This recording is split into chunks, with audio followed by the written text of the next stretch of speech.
Hey, Pacific Southwest District. This is Pastor Dominic Rivkin, your mission and ministry executive, and thinking about what God's wisdom is all about. And when we think about faith, right, we know that faith is more caught than taught.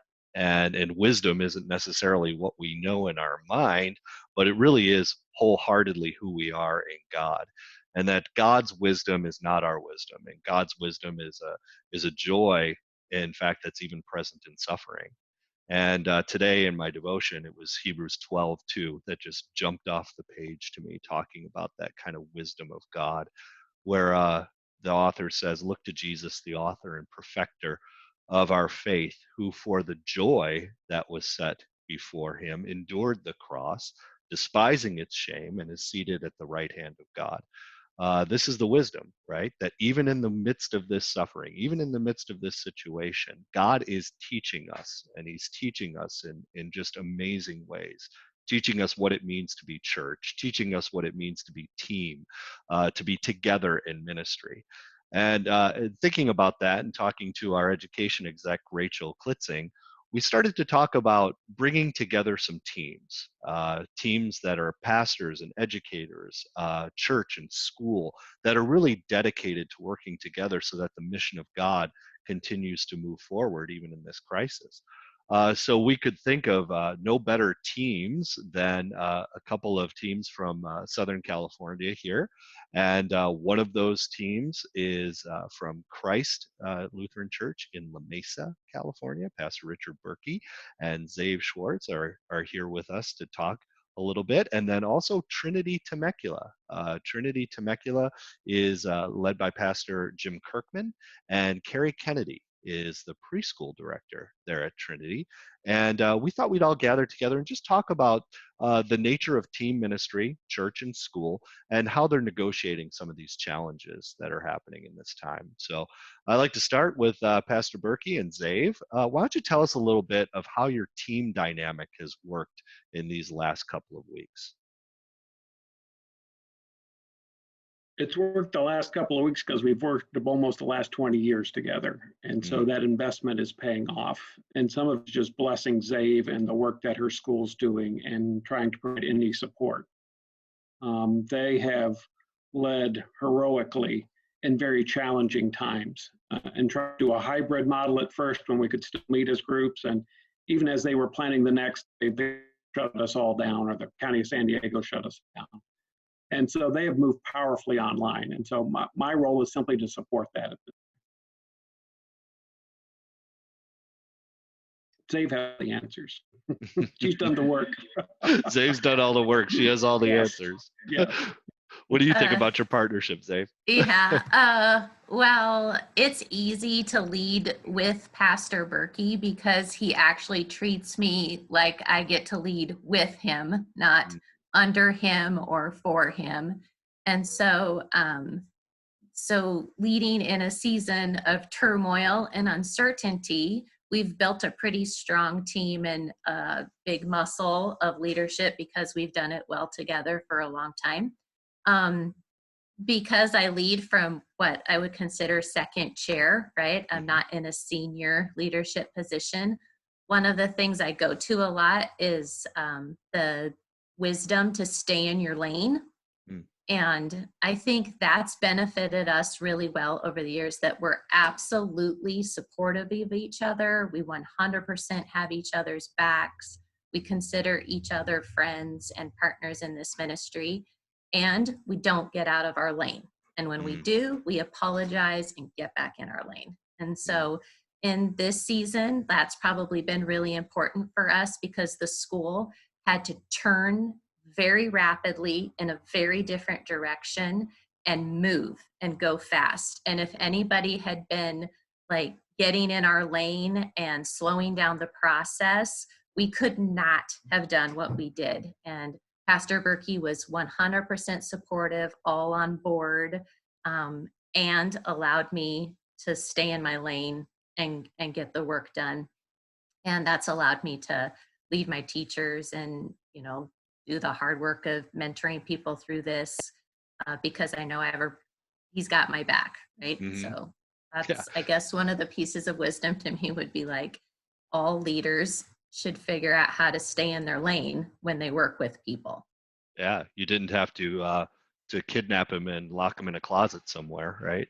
He was able to be that encouraging pastor, which we all know that he is, and to pastor the staff that you have there at Christ La Mesa. And I know that the Pastor Kirkman operates in that same spirit, that same vein up at Trinity Temecula. Well, Pastor, you and Carrie, tell us a little bit about your team ministry. Yeah, I think Carrie, sorry, I'll go. I think really what's carried us through is this understanding of mutual trust and respect that we've built over the past 5 years or so, that Carrie has proven herself to be tremendously trustworthy and responsible. She makes wise decisions. And so entering into a situation of great unknowns like this, I have the ability to allow her on a day-to-day basis, to make the majority of decisions. When there is something that is a little bit larger and more involved, we certainly do have the opportunity to come together and to make those decisions together. And so I'm thankful for that. And I truly do. I respect her abilities as our preschool director. She does a phenomenal job. She has a great rapport with her staff. They respect her tremendously. And it's just, it's actually been fairly easy thus far to weather this storm, simply because we are a very unified team. Not to say we haven't had difficulties, most certainly, but just the ability to come together has been an absolute blessing through mutual respect. And I'll bet that's really important, Carrie, in the context of a preschool. You guys have some unique challenges there that you really do need that team ministry, don't you? Oh, I need you to unmute your mic. There you go. Yeah. There Sorry you go. about that. That's okay. No worries. Yes, that's correct. I think first and foremost, just being in prayer and seeking God's wisdom first and foremost, and just knowing that we're on the same team. We, like Zay said, we definitely have each other's back. And I just appreciate Pastor Jim's leadership throughout this. This has definitely been the most difficult thing we've ever had to deal with. Never before had to lay off an entire teaching staff temporarily. But with having such an amazing pastor leading us, and just the support from our staff, we're such an amazing team that we were able to get through it as easy as possible. And I'm just so thankful for pastor support and the support of all of the teaching staff. I am the director there, but we are definitely a team. Mm-hmm. It takes a team effort to get through times like this, especially. So I'm grateful for the teammates that I have, for sure. Yeah, I think both teams, La Mesa and Temecula, are talking really about how important it is to build that team camaraderie over time, and especially Carrie and Jim. I mean, you guys had to make some really tough decisions there. And can you talk about what that ministry now looks like? The ministry that you still have to the teachers that you had to lay off in this time. For me, or pastor? Yeah, both. I can talk about it first, if that's okay. Mm-hmm. Actually, I mean, I'm in communication with all of the teachers daily still. I call and check on all of them. We plan on doing some Zoom meetings just as devotionals. We do devotions every morning together when school is in session, and we don't want to stop that just because we're taking a break. So it's just important to be there for each other spiritually, pray for one another, and just come up with ideas as far as maybe doing some distance learning with our preschool families and kiddos, and incorporating some new ideas into our program for now. Nice. So you're looking at new ministry opportunities even in the midst of this. That's amazing. Definitely. Thank you. Yeah. How about you, Pastor Jim? The staff here at the church has really been looking for ways that we can care for our teachers. And of course, part of that is the fiscal or the financial aspect of it. So we've been spending quite a bit of time looking at this PPP and some of the legislation that's coming through that would definitely benefit our teachers and be able to bring them back on staff and find roles that they could fulfill until that time when we actually have children back on campus. So it's really a lot of work and a lot of time. We're actually, as far as the staff here, I don't know about the others, we're actually ahead of the banks in regard to this. We keep calling banks and credit unions and no one knows about these programs yet. Mm-hmm. We're trying to get our foot in the door right away. So that's where we're spending a lot of our energy and our time, truthfully. Maybe not quite as much spiritually right now, but I know as time goes on, I will continue to reach out to our teachers and try to have, active engagement and involvement with them and encouraging them that indeed they are valuable to this ministry, and that the Lord is indeed watching over this ministry and will continue to guide and direct our affairs. So, just trying to keep the community together, which Carrie does a phenomenal job. Yeah, but boy, that the value of being the experts there on something like the paychecks or the relief acts for the unemployed. I mean, those things are really, really important, and it's good to hear that you're on the forefront of that and really helping the staff negotiate it.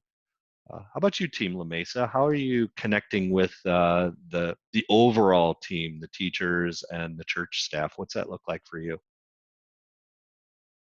Our administrative staff still meets weekly on Zoom and by email and phone throughout the week. Trying to stay on the same page. It's a little different, I think, church side because we just went online. And trying to be intentional to provide resources that will go beyond whatever this time period is.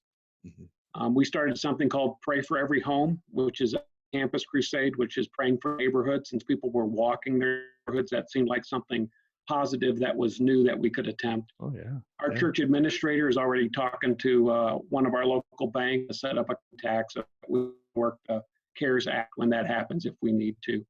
Mm-hmm. And then trying to support one another, trying to make sure that we have each other's back. Our associate Travis has done an awesome job of putting on Facebook, of creating a We Are the Church community, help people in need. What we're finding is those who are out and about or aren't considered essential are just looking for ways to serve, help. Yeah. There. Yeah, and that's really great that, again, you're giving them ministry tools to reach their own community. That's fantastic. Great. How about you, Zabe? Yeah. Oh, unmute. There you go. I feel like I've been in so many Zoom meetings in the last 3 weeks that I should own stock in Zoom right now. Yeah. So my day now is every morning at 8:30, my faculty, we connect and do devotions via Zoom and kind of touch base with like what's working, what's not working. There are a lot of pieces to work through as we've gone completely digital. Mm-hmm. And then I live Zoom our classes, our K-8 classes live Zoom once a day for 30 minutes. So I live Zoom into 2 classes a day. So today was 7th and 3rd grade. And then whatever classes I live Zoom into, I call those teachers that day to personally touch base. And so that's kind of our strategy, or that's my current strategy for staying connected to my K-8 staff. And then Melissa is my preschool director, and Melissa is in her rookie year as our preschool director. Oh, wow. And so, yeah, this is a doozy of a rookie year, right? Mm-hmm. And so, so Melissa they're doing live Zoom sessions for preschool families, whether you've continued paying your tuition or not, because some preschool families have continued paying their tuition just because they love us and want to see us be able to stay open. So she's providing all sorts of online content and then keeping her teachers engaged by meeting with them and caring for them. So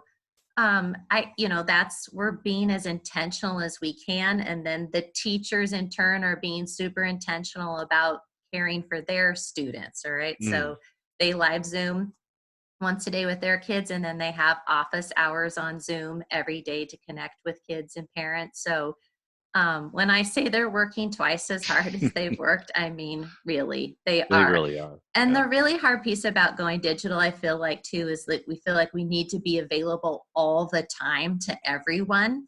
Mhm. And so we're having to figure out that and how to get some boundaries and like, so anyway, but that's Yeah. how we're attempting to stay connected.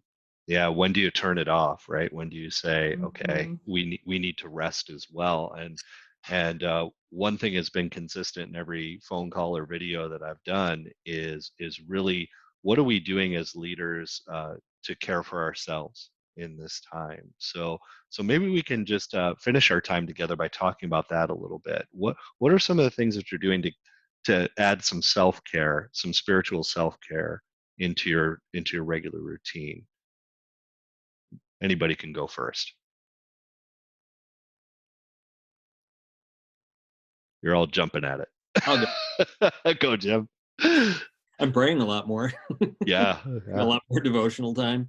Mhm. I do come into the office each day. I simply come from the house to the office. I don't stop anywhere else. So not Mhm. trying to defy any orders or mandates from the government, but Mhm. I spend a lot of time in the church. Mhm. And it's both melancholic and sad in Mhm. one way, but it's also so reassuring as well for Mhm. as a reminder of all those times that are spent there, dispensing God's grace and mercy and receiving it. And so I find that to be very helpful. I come in and have some quiet time by myself at the foot of the cross each morning, and Mhm. just really the church, we have a team that's calling parishioners. We're going through the directory calling parishioners. I try to make a minimum of 6 to 12 calls, depending, because people like to talk now. uh, Yeah. it's interesting. A lot Yeah. of conversations are much longer, but trying to just keep connected. That's the big Mhm. thing, is I know everybody else, just to keep connected with our flock. um, Mhm. and just to make sure that if they have any needs, we're meeting those, and certainly first and foremost in the spiritual fashion and manner. Mhm. So I think that's been, for me, one of the most therapeutic things, is just the ability to stay connected to the flock Mhm. who I miss terribly. So That's awesome. That's awesome. The centeredness in Christ is connecting to others. I can hear the flow in your voice. That's amazing. That's really great. Anybody else want to share? What are you doing in the self-care area? I'm reading through the Bible every year, and I'm doubling down since I have a little extra time because I know it's going to get hectic once things go back to semi-normal. I practice Lectio Divina as well, and Mhm. so that has proven to be a good experience for me. It's amazing how God's Word speaks Mhm. specifically into life. My wife and me eating healthier, and we're walking more, Mm. and still our time off. My off is Friday. I still observe that. A pastor couple, a friend of ours down in Trista, we have our FaceTime just to have some connection, and trying to stay connected with staff, making a phone call when's needed, or email or text of support. Wonderful. Wonderful. That's really great news. How about you, Zave? Yeah, just tried to stay consistent with my self-care habits, right? I think that's probably why they're called habits, right? We try and Mhm. do them early. So just staying committed to my morning devotion time. And I read the book of Praying Life several years ago and then Mm. have reread it twice since then. It really changed my how I pray. And so I use what's called prayer cards. And Mhm. so have continued to be very devoted to that and have now a singular prayer card of just about all the things I'm praying about regarding this whole corona virus Mhm. and how we're navigating that and everything. So just staying devoted to that. I have 2 school age kids. I own a 5th grader and an 8th grader. And my husband works for a company that's considered essential in all of this. He's an HR Mm. manager for a company that provides parts for the military. And Mm. so he's still going into work every day. And so we've got a funny dynamic in that, Mhm. not everybody's working from home. And so I think one of the self-care things we're doing is, really staying committed to having dinner together each night as a family. And I just wouldn't call this spiritual self-care, but we've started working out as a family together. Like, there's no flag football practice or basketball practice to go to. So we're doing that together. And we've been watching the Star Wars movies in order together, so I feel like my family is probably like a lot of families out there in that they have a lot more time together than they have in recent months or years. And so we're trying to redeem that time in some sense of the word, that we're really sad. We're very, very active family with many friends. And so this has been very hard for us personally. So we're trying to redeem that. Like, I hope that my kids look back on this someday and say, like, remember the year of the coronavirus and how we exercised every night together and made homemade flour tortillas and watched the Star Wars movies. Remember that? That was really good, because right now it feels really bad. Yeah. But I'm hopeful the Lord's gonna redeem that. So that's right now part of my self-care strategy, because I'm missing my friends and my people a lot. Mm-hmm. Yeah. Yeah, I feel that. And we may be calling on you for that tortilla recipe, but in the meantime, for us who are especially extroverted, it's really hard sometimes to be on our own and just trying to work the day-to-day thing. How about you, Carrie? What's been keeping you centered? I think for me, it's just having more intentional, quiet time with God, being in prayer more than ever, and trusting Him in this time, knowing, if there was ever a time that you realize that you're not in control, and He is, it's right now for sure. And just taking comfort in that and trying to stay on somewhat of a normal schedule for myself has been really important for me too. Yeah, and it'll be really interesting. Like, I think we all feel this as to what the new reality will be after this new reality, right? What our churches and schools might look like. So I'd like to close our time just by that one thing. If I could just go down each one of you, what's the one thing that you've learned that you hope carries over into the next season after the whole COVID crisis? Does that make sense? So, Pastor Jim, why don't you tell us what is the one thing you hope carries over into the next season? Just that I will appreciate each moment that God gives me to be personally engaged and involved with my parishioners and my teachers. Beautiful. Really appreciate just how beautiful the interaction is on a face-to-face basis. Rather, I love the technology, thank God for it, but it's not the same, and I miss my flock so very, very much. So beautiful. I love that. Okay, Zave, tell us, what's the one thing? Yeah, so I've been saying my mantra through all of this is best next step, right? Best And next so step, yeah. it's really hard to know how, things are changing so rapidly, right? And you think you've got a plan for tomorrow and then it's got to change. So I've really been clinging to that mantra of best next step and getting my teachers to do it too. Like, what's the best next thing you can do to get this off the ground? So I'm hoping I can carry that past, this season of uncertainty, because the reason I'm going with best next step is because I'm kind of uncertain about what's tomorrow going to bring. What's the government going to say about school closures tomorrow, right?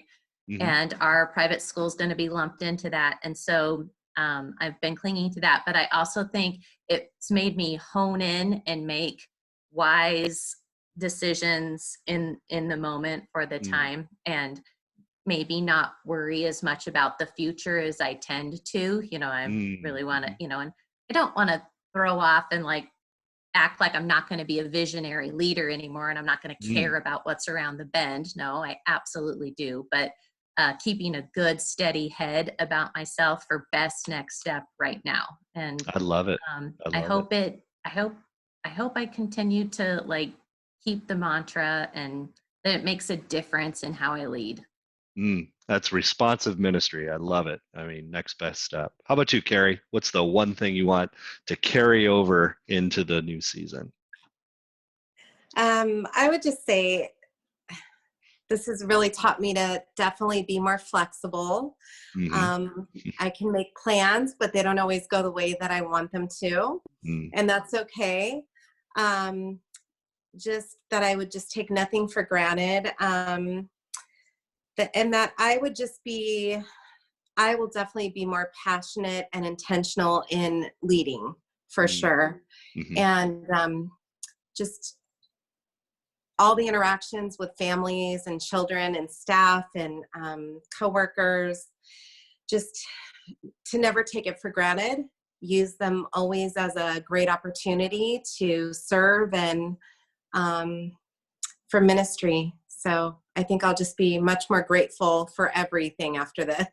Beautiful. Beautiful. All right, Pastor Berkey, last word. Families discover the joy of having dinner together, that they spend more face-to-face time, that they realize the pace they've been running is not the pace they want to continue. And I hope in 9 months, I'm going to have a boatload of baptisms to do thanks to the coronavirus. Amen. Amen. Plenty of babies. Corona babies. All right. Well, thank you all so much. Thanks for spending this time with us. And I know that that the churches and the schools and the district will be so blessed by your insights. And I know that our prayers continue to be with you as you serve those families, the congregants, the teachers, all people that God has called into his service. So again, thank you so much. And thank you for watching. And next time we'll be talking about Easter Sunday, specifically Easter Sunday. It's coming, and we have some interesting insights as to what Easter Sunday is going to look like at a few of our churches in the district. So, till next time, thanks and God bless.